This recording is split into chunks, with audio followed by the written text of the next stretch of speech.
Hello there again. So I'm going to be doing more of a discussion sort of style video today rather than a tutorial style one.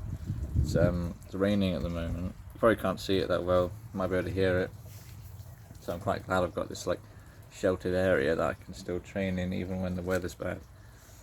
I wanted to talk about knife defense. It's well known that it's a really sort of like funny topic in the world of like self-defense and martial arts. Like there's loads of different approaches or thoughts or ideas, like how you can deal with it. There's a lot of stuff that's potentially dangerous rather than good advice. It's really rough area to sort of, you have to sift through a lot to sort of find what is potentially practical. It's not a ideal scenario to be in, of course. So I want to know what you think about it. There's lots of aspects to it and lots of advice, like I said, all sorts of things. A lot of people might say try and run away. Running away might not work if they're faster than you, though. That's one of the issues. So you might have to, sometimes you might have to try and do something like try and like stamp the knee or something to like injure their leg and like give yourself more of a head start.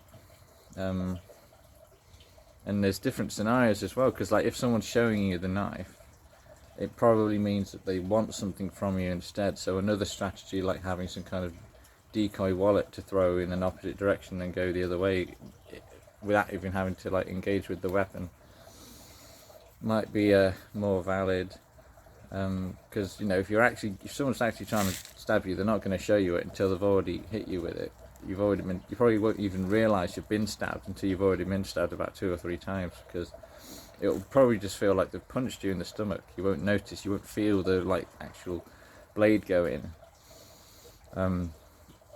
So you kind of will already be in trouble at that point. It's not a good situation. And then there's other aspects, like trying to make sure that you're protecting the sort of inside parts of your body. So you got your arm, inside of your arm versus outside of your arm. Inside of your arm is naturally more protected because it's closer to your body. So that's where evolutionarily, the like veins and arteries are along this side, on the inside, whereas the outside has got less of that stuff because it's more prone to being damaged by the environment. So if you can try and get cut on the outside of your arm and leg and so on, rather than the inside, I mean, even then, like, there's lots of like techniques and like ideas for how you can like deal with someone with a knife, and I won't really bother going into it because there's loads of it, and loads of it's like questionable. Is it really practical or not? It's quite hard to test, and really, and you really have to pressure test this sort of stuff a lot, I think, if you try and learn it and be like super critical about it. I mean, I saw this video, the sort of video you wouldn't normally see, because it was like on normal social media it wouldn't have come up because it's like really graphic, but it was on something else, I can't remember, and it was basically in like an airport, and even like there was this guy who had a knife, and there was loads of other guys who were like trying to like sort of come up to him and like take him out to deal with the knife threat. And so even strength in numbers didn't save this other guy that I'm going to mention. So and in that situation it's kind of strange, because the guy has the knife and everyone kind of surrounds him to try and take him, or like comes up to him, and that actually makes the guy with the knife feel more threatened and defensive and wants to use the knife to try and protect himself as well.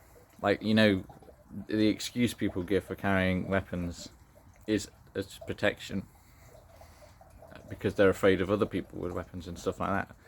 So even though they had strength in numbers, like this really big guy like tries to walk up to the guy with the knife, and then the guy with the knife just sort of lunges at him quickly and just really quickly just whacks him in the side of the neck, just one stab. So, and like you hear all these stories of people like being stabbed like multiple times, like over 20 times, and they still survive, and that's because they get hit in areas that aren't as severe.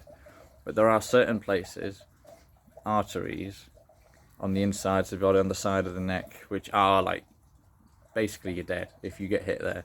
If they get severed, your chances of survival are mega low. And this poor quality video, kind of thankfully in a way. So he gets, guy hits him with the, and then he runs off, and everyone else in the group runs away to chase this guy, and that guy's just left sort of standing there, and he doesn't even realise what's going on. He's standing there watching after them, kind of like just standing there, and he's kind of barely registering what's actually happened. Now you can actually see, as you can imagine, being stabbed just there. You can't see the blood spurting out, but you know it is, because there's like red patches just appearing on the floor, like bright red just appearing. And then after about a few seconds, he just sort of like, it just goes into like shock. His body like spasms. He just collapses on the floor, and you just know it's, it's scary. You don't want to be in that situation at all. Even if you've got loads of knife defense knowledge, you still don't want to risk. It's just one stab in a certain area. It's not good. So that was a bit of a rambly bit about knife defense. Let me know what you think about it as well, if there's anything I haven't mentioned or your experience with it, and I'll see you in the next video.